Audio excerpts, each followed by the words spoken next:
আসসালামু আলাইকুম। এই মুহূর্তে সৌদি আরব আছি, আর আজকে একটা কথা বলবো, খুবই প্রয়োজনীয় কথা। আসলে বর্তমানে দেখা যাইতেছে যে হজযাত্রী বাংলাদেশ থেকে আসার পরবর্তীতে আসলে মারা যাইতেছে। এটার পিছনের আসলে কারণটা কি, সেটাই আসলে এখন বিস্তারিত আপনাদের সাথে ক্লিয়ার করব।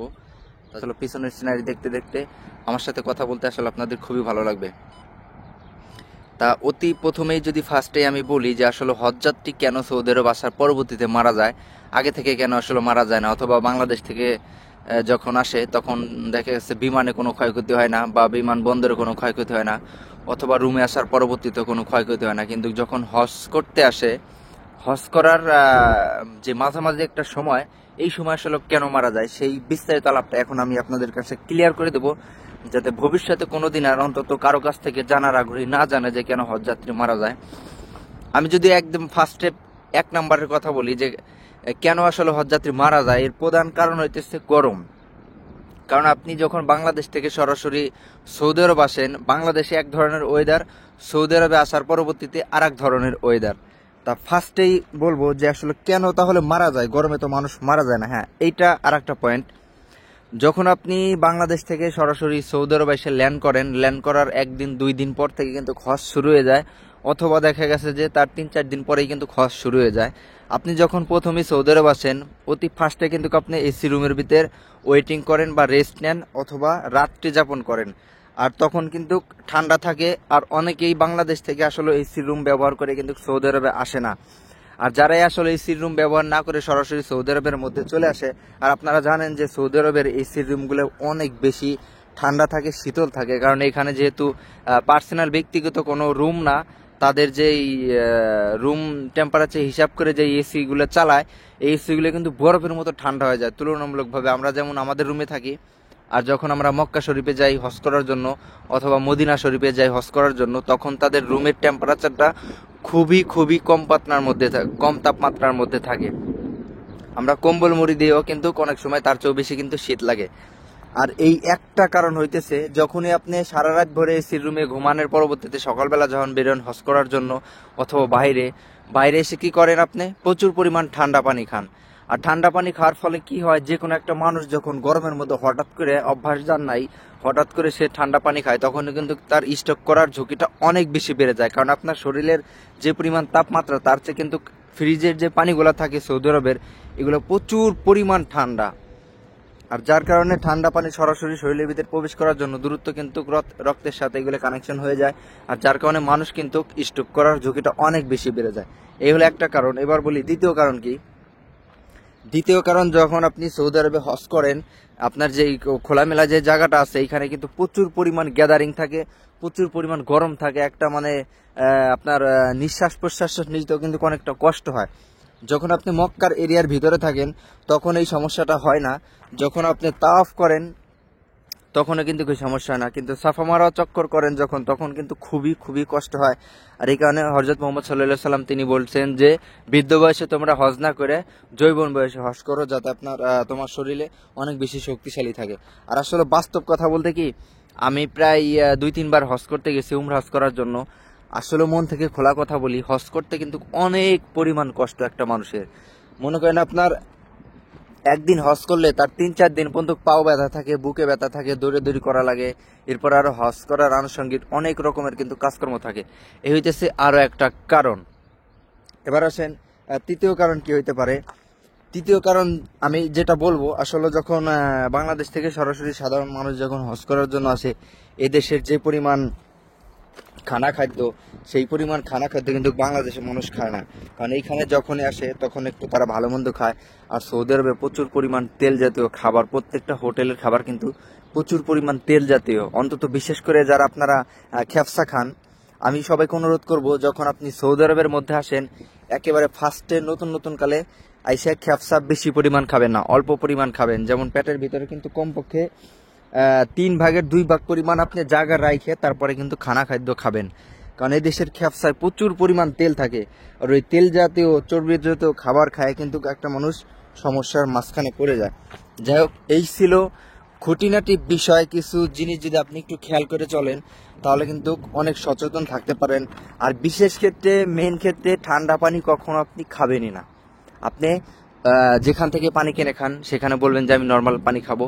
নর্মাল পানি খাইলে আপনি এই সমস্যা থেকে আশা করি মুক্তি পাবেন।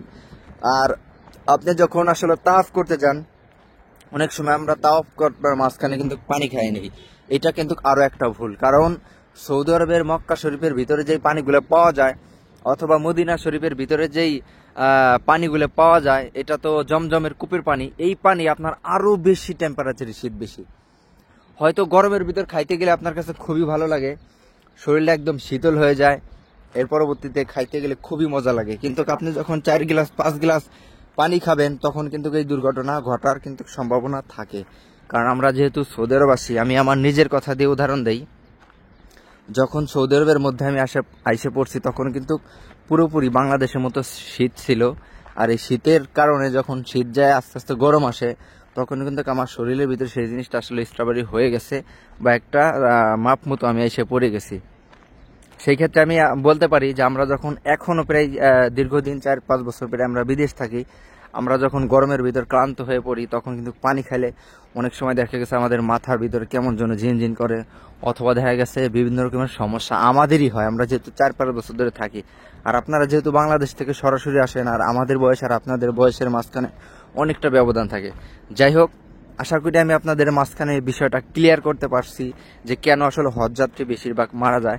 আর তাছাড়া কিন্তু হজযাত্রী বিশাল বিশাল পাহাড়ে উঠতে হয়, বিভিন্ন রকমের কাজকর্ম করতে হয়। আনুষঙ্গিক যদি আমি আবার এসে আপনার কাছে একটা কথা বলি যে হজ করা কেমন কষ্ট। বাংলাদেশের ভিতরে দেখবেন যে গ্রামে গঞ্জে অনেক সময় যারা রাজমিস্ত্রির কাজ করে, একটা সিমেন্টের বস্তা মাথায় নিয়ে 3 তলা 4 তলা 5 তলা পর্যন্ত উঠা যেই পরিমাণ কষ্ট, একটা মানুষের সাধারণ বৃদ্ধ বয়সে, যার বয়স 50 বছর, তার কিন্তু হজ করতে ঠিক এরকমই কষ্ট মনে হবে। আমরা যখন অল্প বয়সী মানুষই হজ করতে যাই ক্লান্ত হয়ে পড়ি, যেহেতু আমাদের বিভিন্ন রকমের কাজকর্ম করার অভ্যাস আছে, আমাদেরই অবস্থা মনে করেন যে খারাপ হয়ে যায়। আর আপনাদের কি পরিস্থিতি হবে এটা তো ধারণা করেন। মোট কথা এটাই বললাম যে একটা মানুষের সিমেন্টের বস্তা মাথায় করে 3 তলা 4 তলা বিল্ডিং ওঠা যে পরিমাণ কষ্ট, উমরা হজ করা কন আর বড় হজ করাই কন, একটা মানুষের হজ করা কিন্তু অন্তত 50 বছরের ঊর্ধ্বে মানুষ যেগুলো আছে প্রত্যেকটা মানুষের এর চেয়ে কিন্তু বেশি কষ্ট হবে। আমাদের বয়স হয়তো 25 বছর 30 বছর, আমরা বিষয়টা ফিল করতে পারি, সেক্ষেত্রে বললাম। আর এই জন্য কিন্তু আমি কথাটা আবারও রিপিট করলাম, হযরত মুহাম্মদ সাল্লাল্লাহু আলাইহি সাল্লাম তিনি কিন্তু বলছেন যে তোমরা যৌবন বয়সে হজ করো, বৃদ্ধ বয়সে তোমরা হজ করতে যাও না। তা যাই হোক, এটা ছিল আপনাদের জন্য খুবই একটা শিক্ষামূলক কথা। আর যদি সৌদি আরবের যে কোনো রিলেটেড বিষয় আপনাদের জানার প্রয়োজন থাকে তাহলে অবশ্যই আমাকে জানাইতে পারে। আর সেই সাথে আমি আরো একটা কথা আপনাদেরকে বলে দিই যে আপনি যদি হজ করতে আসেন, উমরা হজ, সরাসরি বাংলাদেশ থেকে উমরা হজ করতে আসেন, প্রত্যেক ভিসা বা প্রত্যেক পাসপোর্ট সহকারে একটা মানুষের যাবতীয় টোটাল খরচ কত হইতে পারে সেটা আমি আপনাদেরকে ক্লিয়ার করে দিই। সেটা হইতেছে একটা মানুষের হজ করতে গেলে এভারেজে টোটালে 1,20,000 টাকাতে শুরু করে 1,50,000 টাকা পর্যন্ত কিন্তু খরচ হয়ে থাকে, আপনি যদি মোটামুটিভাবে স্বাভাবিক পর্যায়ে থাকেন। আর যদি মনে করেন না সৌদি আরবে এসে আপনি অনেক কেনাকাটা করবেন, মানে আপনি আপনার মনের মতো চলাফেরা করবেন, তাহলে কিন্তু 5 লক্ষ টাকা কিন্তু পারবেন না। মিনিমাম কিন্তু 1,20,000 টাকার ভিতর হজ হয়ে যাওয়ার কথা। আনুষঙ্গিক যে খরচ বরচ আছে, বিমান ভাড়া, টিকিট ভাড়া, রুম ভাড়া, এটা সেটা সবকিছু কিন্তু প্যাকেজের ভিতরেই থাকে। যাই হোক, ভিডিওটা আশা করি অনেকেরই উপকার হয়েছে। এই সময় আসলে আমাদের খুবই খারাপ লাগে আমরা যখন জানি যে একটা বাংলাদেশি হজযাত্রী মারা গেছে। আসলে সত্য কথা বলতে কি, মৃত্যুর লেখন তো আসলে কারো হাতে নাই, বা গরম পানি খায় বা ঠান্ডা পানি খায় কেউ কিন্তু মৃত্যুবরণ করবে না যদি আল্লাহ তাআলা তার কপালে মৃত্যু লেখে থাকে। তারপরে কিন্তু আমাদের সচেতন থাকতে হবে সবসময় কিন্তু আমাদের সতর্ক থাকতে হবে। সবসময় যদি আপনি অলসতা করে আল্লাহর উপরে ভরসা দিয়ে বসে থাকেন তাহলে কিন্তু আপনার হবে না। আপনি একটা জিনিস ভাবুন, যখন আপনি এসির রুমের মধ্যে থাকেন তখন আপনার শরীরটা কি পরিমাণ আরাম লাগে বা কি পরিমাণ ভালো লাগে। আর হুট করে যখন আপনি এসি রুম থেকে বাইরে আপনি খোলামেলা জায়গা আসেন, তখন আপনার কাছে মনে হয় যেন কি যেন একটা গরম একটা জায়গার ভিতরে প্রবেশ করলাম। টেম্পারেচার কিন্তু বেশি একটা ব্যবধান থাকে না। আপনার বাংলাদেশের গড় ওয়েদার তাপমাত্রা হইতেছে 35 থেকে 38 তাপমাত্রা, আর আপনার এসির তাপমাত্রা থাকে গড় 22 থেকে 25 ডিগ্রি সেলসিয়াস তাপমাত্রা। এই মাত্র 10 ডিগ্রি সেলসিয়াস তাপমাত্রার ক্ষেত্রেই দেখা গেছে যে আপনি কি পরিমাণ আরাম থেকে কি পরিমাণ কষ্টের ভিতরে চলে আসছেন যখনই আপনি আসলে বাইরে থাকেন। তাহলে এবার চিন্তা করেন, বাংলাদেশে গড় যদি আপনার তাপমাত্রা থাকে 35 থেকে 38, আর যদি সেই মুহূর্তে যদি আপনি সৌদি আরব ঢুকে যান, হঠাৎ করে আপনার কাছে মনে হবে যে আপনি আসলে এসি রুম থেকে সরাসরি খোলামেলা একটা জায়গার ভিতরে চলে আসছেন। কারণ সৌদি আরবের গড় মক্কা শরীফের তাপমাত্রা হইতেছে এভারেজে আপনার 40 থেকে প্রায় 55 পর্যন্ত তাপমাত্রা।